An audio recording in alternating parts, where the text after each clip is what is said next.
المصطفیٰ علیہ تحیت و ثنا۔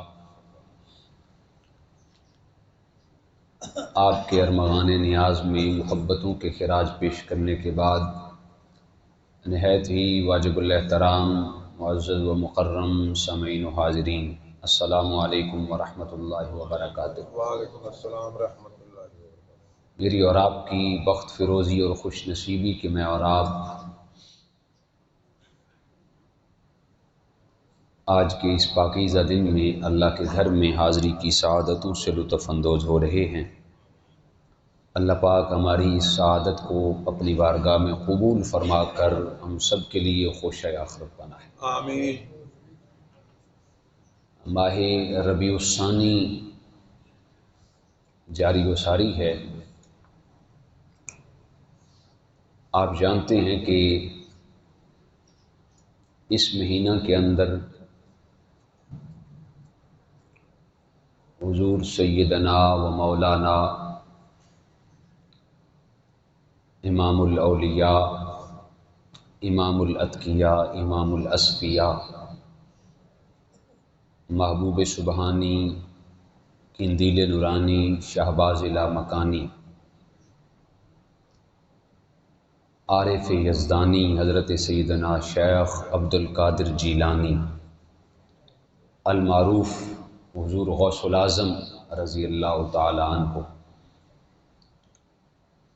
آپ کا عرس مقدس اس مہینے کے اندر بڑی دھوم دھام کے ساتھ منایا جاتا ہے۔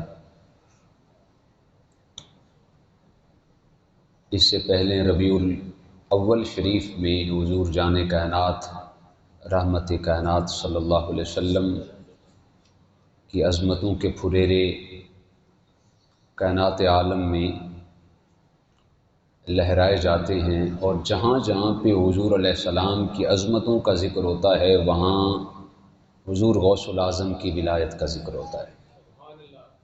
ہم خوش بخت اور خوش نصیب ہیں کہ اللہ تعالیٰ نے ہمیں پہلی بہار بھی عطا فرمائی۔ ربیع الاول کا مطلب پہلی بہار، اور اللہ پاک نے ہمیں دوسری بہار بھی عطا فرمائی۔ ربیع الثانی کا مطلب ہے دوسری بہار۔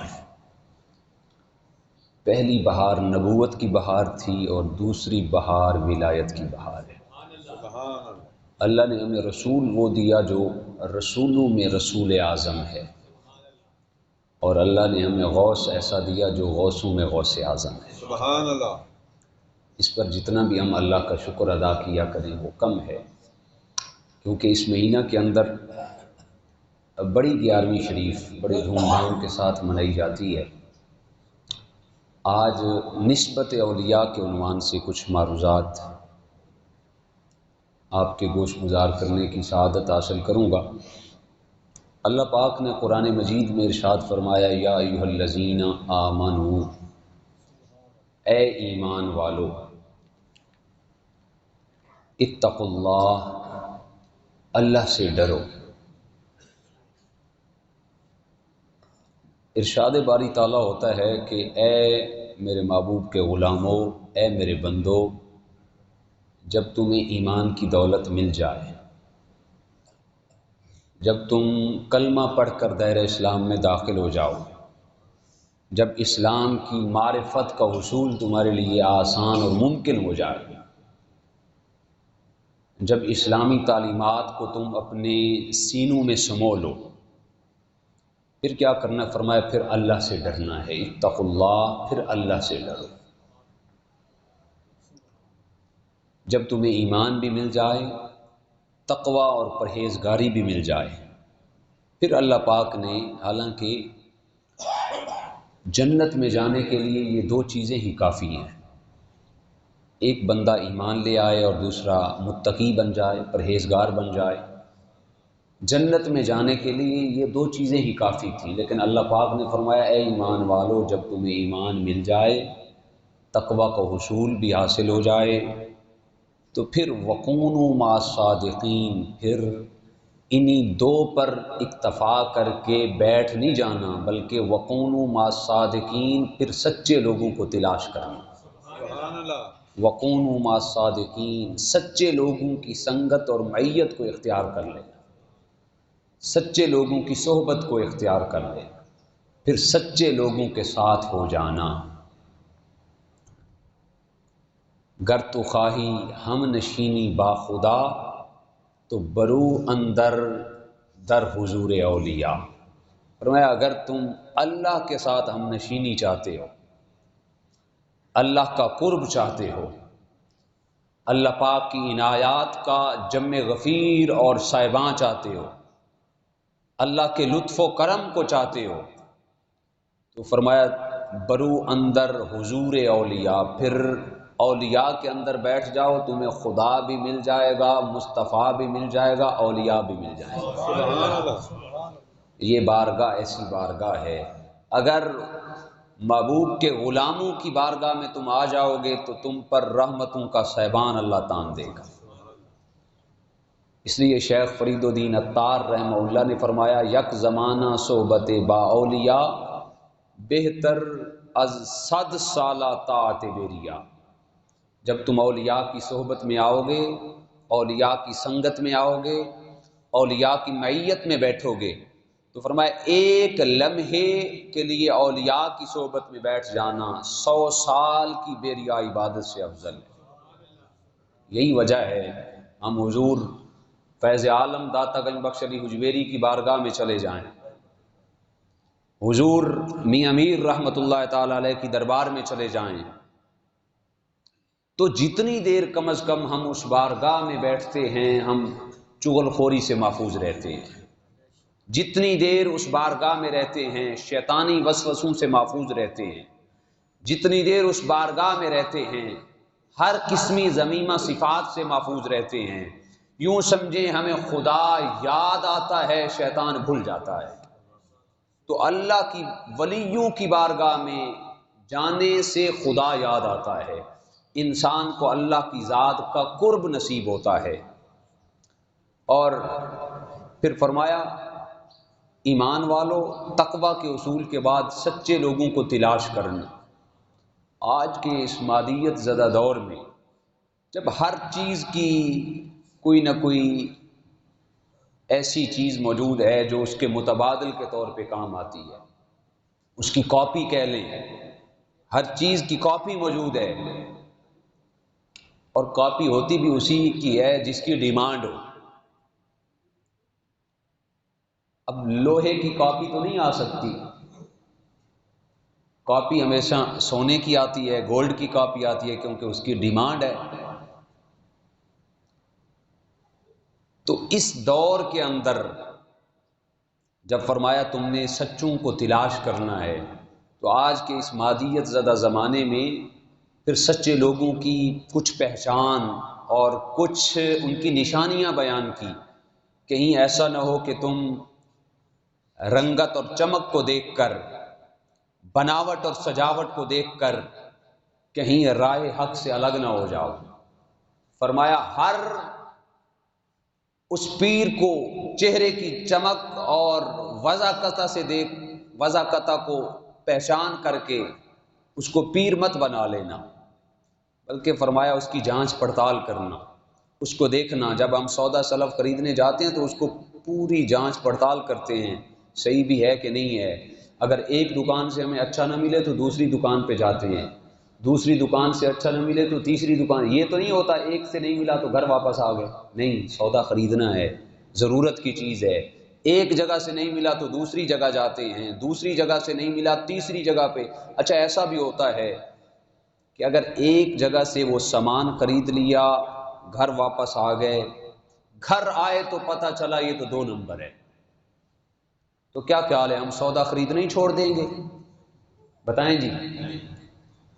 ہم گھی لینے کے لیے ایک سٹور پہ پہنچے، گراسری سٹور پہ، وہاں سے برانڈ کے نام پہ ہم وہ گھی لے کے گھر آ گئے۔ جب ہم نے اس کو استعمال کیا تو پتہ چلا یہ تو 2 نمبر ہے، تو کیا خیال ہے اس کے بعد گھی لینا ہی چھوڑ دیں گے؟ نہیں، پھر دوسرے سٹور پہ جائیں گے، ادھر سے بھی اصل چیز نہ ملی پھر تیسرے پہ جائیں گے، ادھر سے بھی اصل نہ ملی پھر چوتھے پہ جائیں گے۔ ہمیں دنیا داری کے لحاظ سے اگر ٹھوکر بھی لگ جائے ہم چیز کو نہیں چھوڑتے۔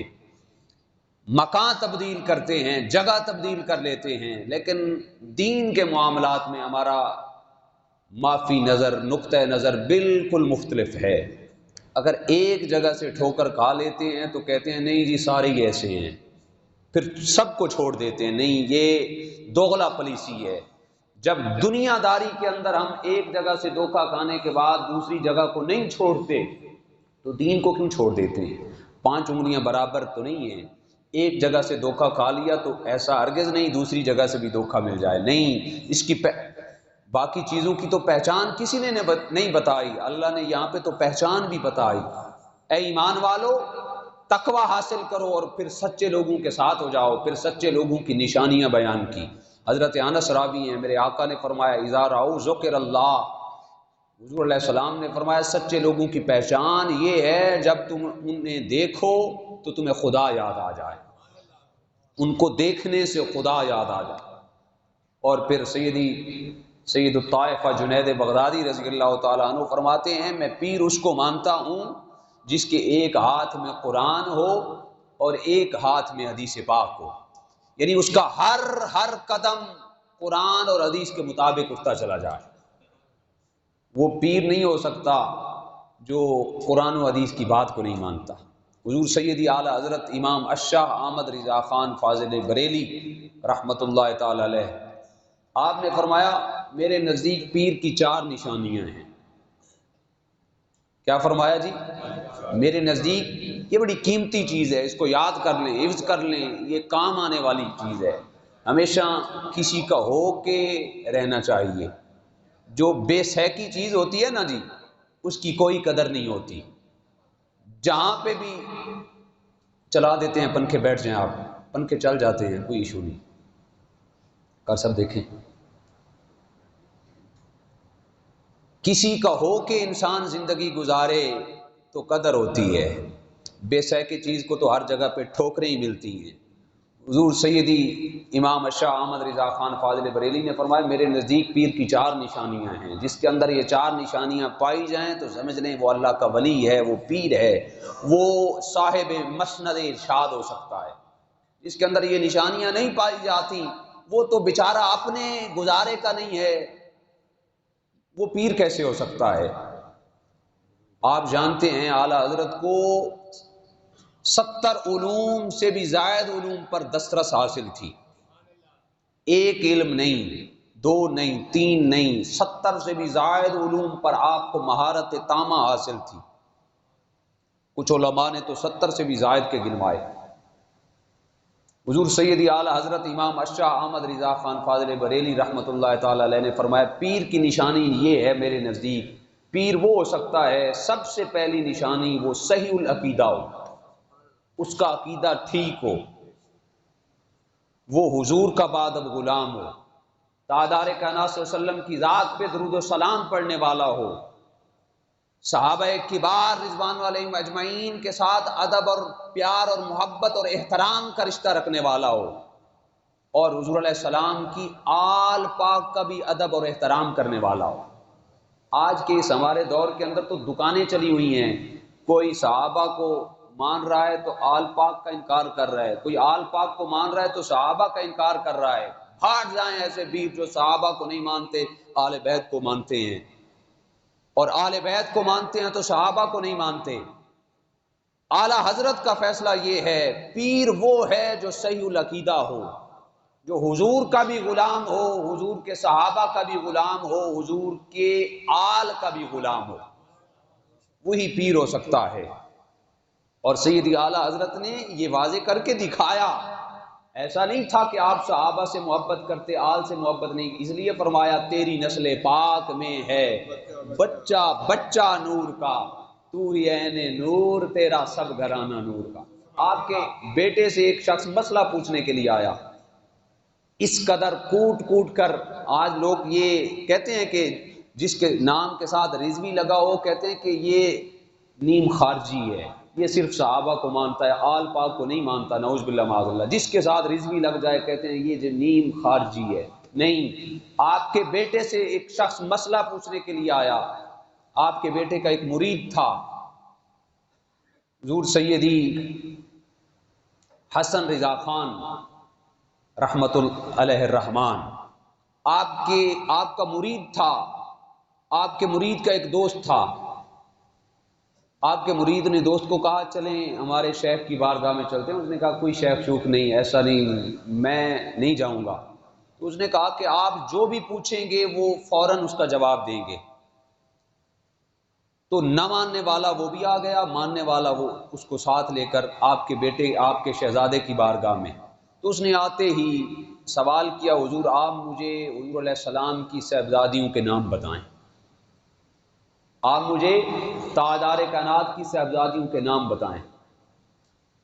تو اعلیٰ حضرت کے صاحبزادے نے فرمایا تھوڑی دیر صبر کرو۔ آپ فوراً اٹھے، اندر گھر تشریف لے گئے۔ جو نہ ماننے والا تھا، جس نے سوال کیا تھا، ماننے والے کو ہلا کے کہنے دیکھا میں نے کہا تھا کچھ نہیں آتا، یہ ابھی کتاب دیکھنے اندر گئے ہیں، کتاب دیکھ کے آئیں گے مسئلہ بتائیں گے۔ میں نے تو کہا تھا یہ ایسے ہی بس ڈھونگ رچایا ہوا ہے پیری مریدی کا، آتا جاتا کچھ نہیں۔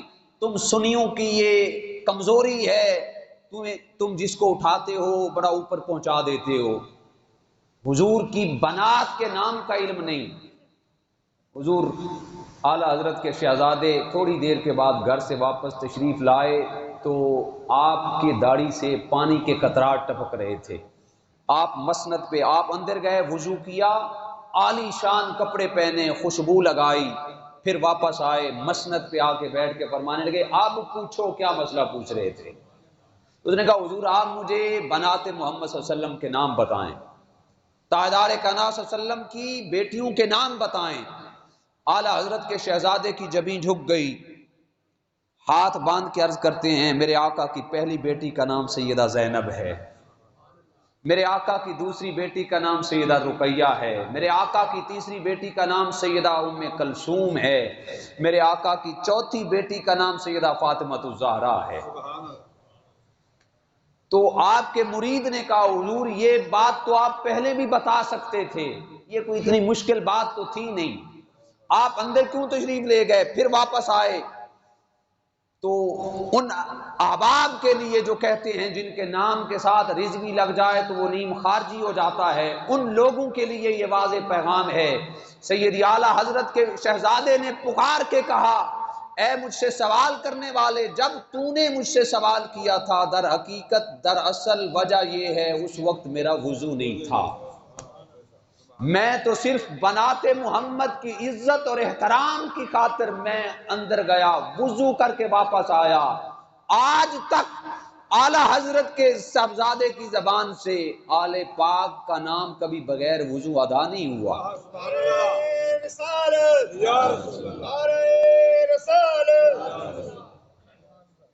تو سیدی اعلیٰ حضرت نے آپ نے پیر کی جو نشانیاں بیان کی، پہلے نمبر پہ فرمایا وہ صحیح العقیدہ ہو۔ پہلے نمبر پہ کی نشانی کیا ہے؟ وہ صحیح العقیدہ ہو، حضور نبی کے در کا جو غلام ہے ہمارا وہ امام ہے، بس اس نظریے کے تحت جو ہے اس کو آپ پیر بنا سکتے ہیں۔ پھر یہ بھی نہیں ہے کہ صرف ایک نشانی پائی جائے تین باقی تین نہ ہو، نہیں، فرمایا چار نشانیاں پوری ہونی چاہیے۔ پہلی نشانی صحیح العقیدہ ہو، فرمایا دوسری نشانی یہ ہے کہ وہ عالم ہو۔ کیا فرمایا جی؟ عالم ہو۔ آج کے دور میں جس کو کوئی کام نظر نہیں آتا وہ پیر بن جاتا ہے، بدقسمتی ہماری یہ ہے، جس کو کوئی کام نظر نہ آئے نا، میں یہ انسرٹ نہیں کر رہا، میں اسی فیلڈ کے ساتھ تعلق رکھتا ہوں۔ آج کے دور میں ہمارے استاد مناظر اسلام علامہ عبدالتواب صدیقی رحمہ اللہ فرمایا کرتے تھے جب سے علماء نے اس مسند کو چھوڑا تو جاہل اس مسند پر براجمان ہو گئے۔ ایسا ہرگز نہیں، پانچوں انگلیاں برابر نہیں، بڑے بڑے شیخ الحدیث بھی پیر ہیں، بڑے بڑے عالم دین بھی پیر ہیں، اور میں نے پہلے بتایا نقل اسی کی ہوتی ہے جس کی ڈیمانڈ ہوتی ہے، جس کی ڈیمانڈ نہ ہو اس کی نقل نہیں ہوتی۔ تو اعلیٰ حضرت نے فرمایا وہ عالم ہو، کم از کم اسے اتنے مسائل آتے ہوں کہ اپنی حلقہ ارادت کے احباب کو صحیح معنوں میں انہیں تبلیغ کر سکے، انہیں فقہی مسائل بتا سکے، انہیں آداب شریعت سکھلا سکے، وہ علم کو جاننے والا ہو۔ تیسری نشانی حضور سیدی اعلیٰ حضرت علیہ رحمت الرحمان نے یہ ارشاد فرمائی وہ باعمل بھی ہو۔ پہلی نشانی کیا ہے جی؟ اس کو یاد کر لیں، پوری زندگی کام آئے گی۔ پہلی نشانی صحیح العقیدہ ہو، دوسری نشانی عالم دین ہو، اور تیسری نشانی باعمل ہو۔ ایسا ہرگز نہیں کہ پڑھ تو لیا، عالم بھی بن گئے، عقیدہ بھی صحیح رکھ لیا، لیکن عمل جو ہے وہ خلاف توقع، جو زبان کہتی ہے اس کے مطابق عمل نہیں۔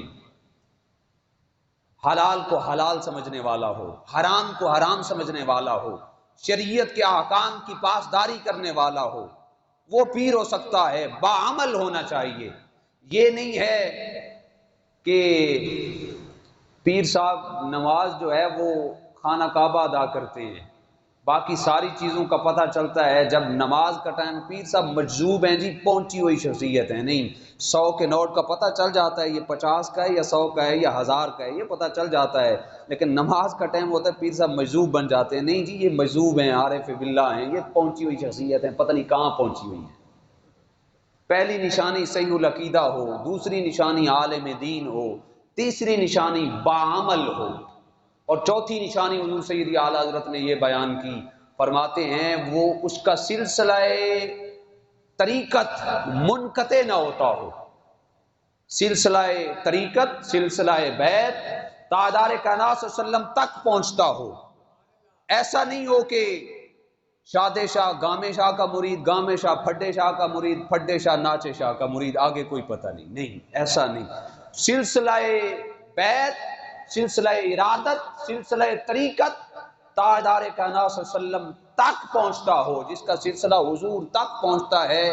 4 نشانیاں اس کے اندر ہیں، نبی کے در کا جو غلام ہے پھر ہمارا وہ امام ہے، پھر اس کو پیر بنائیں، ایسے پیروں کی ضرورت ہے، پھر ایسے پیروں کا جو ہو کے زندگی گزارتا ہے، اللہ اکبر، پھر کبھی بھی زندگی کے اندر اس کو مشکلات پیش نہیں آتی۔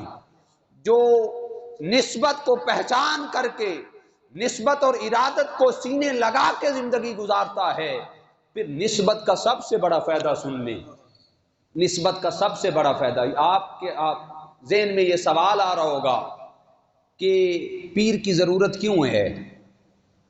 ہم بس خود ہی شریعت پہ عمل کر لیں، ہم خود ہی نیکوکار بن جائیں؟ بھئی آپ حضور سیدی غوث اعظم سے زیادہ نیکوکار بن گئے، حضور سیدی فیض عالم سے زیادہ نیکوکار بن گئے، خواجہ خواجگاں معین بے کساں سے زیادہ پرہیزگار بن گئے۔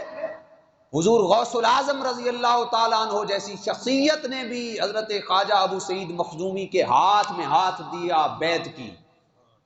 حضور فیض عالم داتا گنج بخش علی اجویری جیسی شخصیت نے بھی ابو الفضل ابو الحسن محمد بن حسن ختلی کے ہاتھ میں ہاتھ دیا۔ خواجہ خواجگاں معین بے کساں نے حضرت خواجہ عثمان ہربنی کے ہاتھ میں ہاتھ دیا، اور یہ سنت چلتے چلتے، یہ سنت ہے تاجدار کائنات صلی اللہ علیہ وسلم کی۔ میرے آقا کے ہاتھوں میں صحابہ نے ہاتھ دیا، صحابہ کے ہاتھوں میں تابعین نے ہاتھ دیا، تابعین کے ہاتھوں میں تبع تابعین نے ہاتھ دیا، اور تبع تابعین کے ہاتھ میں اولیاء کبار نے ہاتھ دیا، اور ہم جیسے عاجز نکمے لوگوں نے حضور کے غلاموں کے ہاتھوں میں ہاتھ دیا۔ اور پھر نسبت کا فائدہ کیا ہوتا ہے؟ نسبت پیچھے بیک گراؤنڈ کے طور پہ پوری کمانڈ کرتی ہے، جیسے ہماری فوج پیچھے کمانڈ کرتی ہے نا جی، ایسے نسبت پیچھے حضرت خواجہ خواجگاں امام زمانہ امام فخر الدین رازی رحمہ اللہ، آپ نے نام سن رکھا ہوگا، جنہوں نے تفسیر کبیر لکھی۔ سارے علماء محتاج ہیں، جب تک ہم تفسیر کبیر نہ پڑھیں مطالعہ پورا نہیں ہوتا۔ منبر پر آنے کے لیے تفسیر کی ضرورت ہے۔ وہ امام فخر الدین رازی جن کے علم کا مقام یہ، آپ فرماتے ہیں میں تعوذ سے، یعنی اعوذ باللہ من الشیطان الرجیم سے مسائل نکالنا شروع کروں تو 1000 مسائل نکال سکتا ہوں۔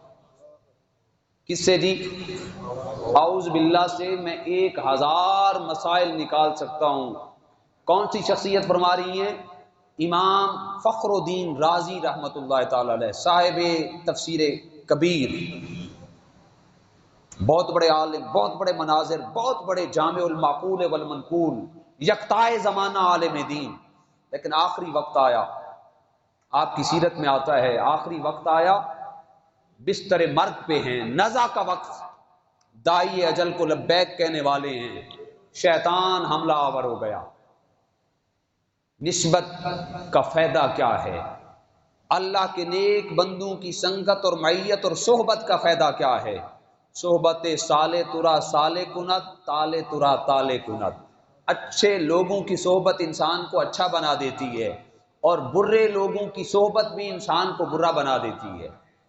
امام فخر الدین رازی، نزع کا وقت ہے، بستر پہ ہیں، شیطان حملہ آور ہو گیا، اور چور وہاں پہ ڈاکہ ڈالتا ہے نا جہاں پہ اس کو پتہ ہوتا ہے یہاں پہ کوئی چیز مل جانی ہے، تو ایک ایمان جیسی دولت ہے، تقوی اور پرہیزگاری اور علم جیسی دولت ہے، تو وہاں پہ بھی عام چور اور عام ڈاکو نہیں آتا، شیطان جیسا ڈاکو آتا ہے۔ شیطان حملہ آور ہو گیا، امام فخر الدین رازی رحمہ اللہ بستر مرگ پہ، نزع کا وقت ہے، دائی اجل کو لبیک کن۔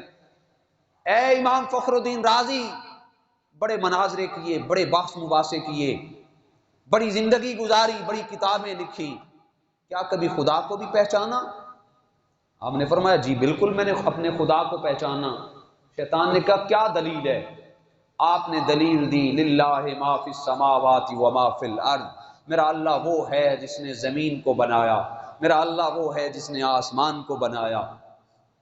اس نے وہ دلیل کاٹ دی، یعنی اس کا جواب پیش کر کے آپ اس دلیل کو اس نے رد کر دیا، کہا دوسری دلیل دو۔ آپ نے دوسری دلیل دی، قرآن مجید ہے، قل هو اللہ احد، اے حبیب آپ کہہ دیں اللہ ایک ہے۔ اس نے وہ دلیل بھی کاٹ دی۔ اس نے کہا تیسری دلیل دو۔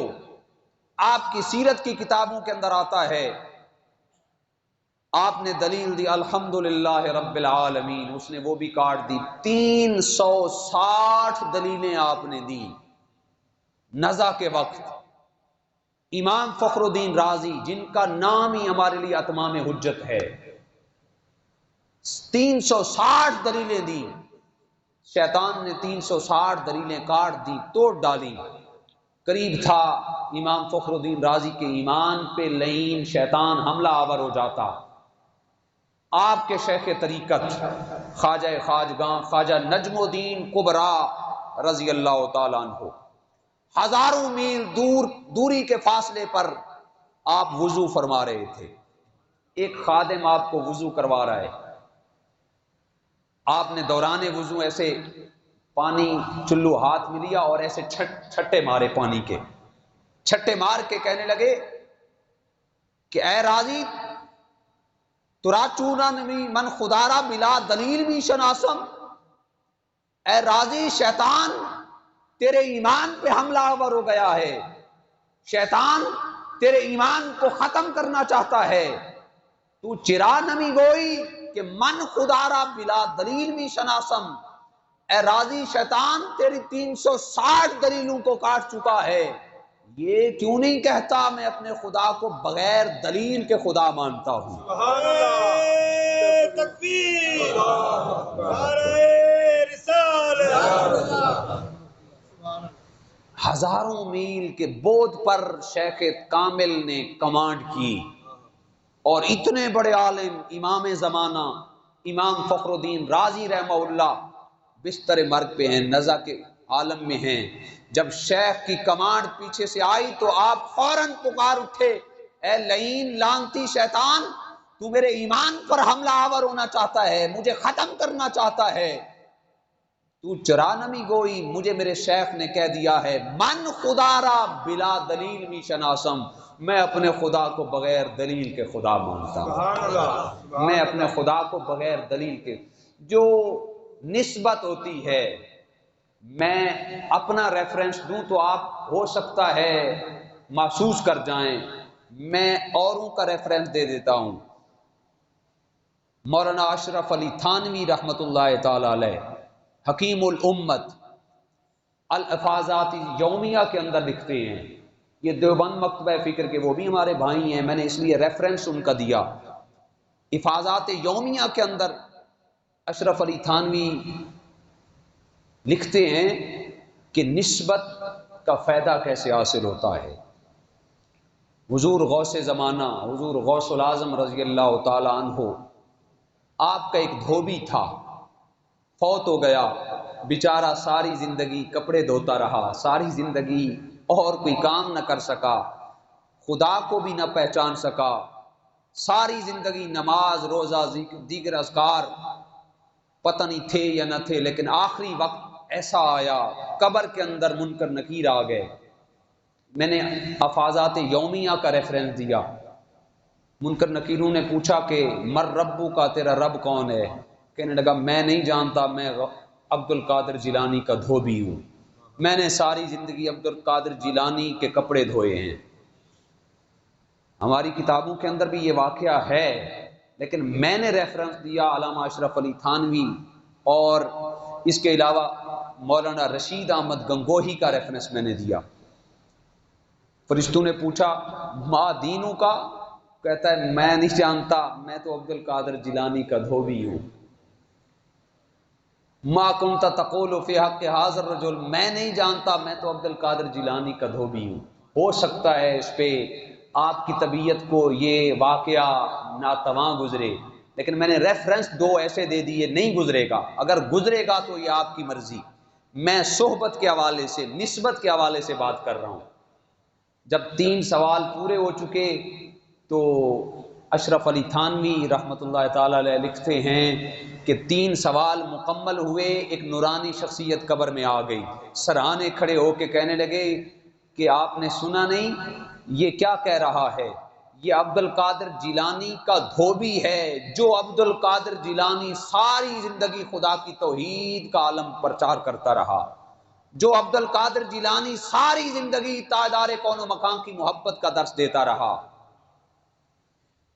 تو اتنی بات اشرف علی تھانوی رحمۃ اللہ تعالی علیہ لکھتے ہیں، اتنی بات ہوئی تو فرشتے آپس میں کہنے لگے پتہ نہیں کس بندے کے ساتھ کھاتا پڑ گیا ہے، پالا پڑ گیا ہے، چھوڑو اس کو، جیسے کہتا ہے کہنے دو، چلو واپس چلتے ہیں۔ اس کی بخشش و مغفرت ہو گئی۔ نسبت کا بڑا اثر ہے، نسبت کا بڑا عمل دخل ہے، اس پہ بہت زیادہ گفتگو انشاءاللہ نیکسٹ جمعۃ المبارک پر بھی اسی ٹاپک پہ آگے ہم گفتگو کو آگے چلائیں گے۔ اللہ پاک ہم سب کو قرآن و سنت کے اصول کے مطابق اپنی زندگی کے ڈگر کو آگے لے کر چلنے کی، نسبت اولیاء کے ساتھ مزین و معطر کرنے کی توفیق سے مالا مال فرمائے۔ وآخر دعوانا